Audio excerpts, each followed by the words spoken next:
Au Mali, la 10e réunion du comité de suivi de l'accord d'Alger s'est ouverte ce mardi 26 juillet à Bamako. Elle regroupe les différentes parties signataires de l'accord pour la paix et la réconciliation.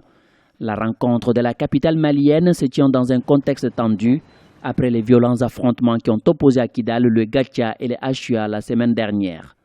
Pour certains observateurs, la redéfinition de l'accord est plus que nécessaire pour sa mise en œuvre. La principale difficulté que nous avons, c'est cet accord lui-même. C'est pourquoi aujourd'hui, il n'est pas un tabou de remettre en cause cet accord et de se dire qu'il y a une disposition particulière de l'accord qui dit qu'il y a une conférence d'entente nationale qui doit être organisée, qui permettra de définir les priorités et surtout de mettre tous les Maliens de toutes les sensibilités autour d'une table pour définir ensemble les priorités, définir un chronogramme bien précis et ensuite aller vers la mise en place d'un pouvoir politique consensuel qui prendrait à bras le corps la mise en œuvre de cet accord. Plusieurs points sont au centre des discussions de cette rencontre de Bamako.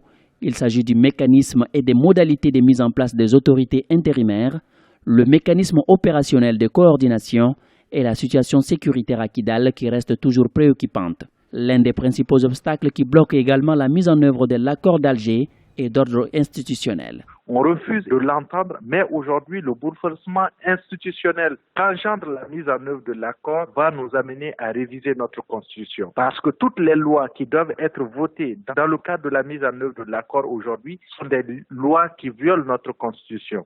On peut continuer à se réunir autant de fois dans le comité de suivi si ces questions fondamentales que sont la révision constitutionnelle, la conférence d'entente nationale, si ces questions-là n'ont pas été réglées, jamais nous n'arriverons à trouver de véritables solutions de sortie de crise à notre problème. La situation sécuritaire est toujours fébrile au Mali malgré la signature de l'accord de paix en 2015. Violation d'accord, actes de barbarie, attaques sporadiques. Les populations sont toujours à l'attente dans l'espoir d'une sortie de crise définitive et rapide dans le pays.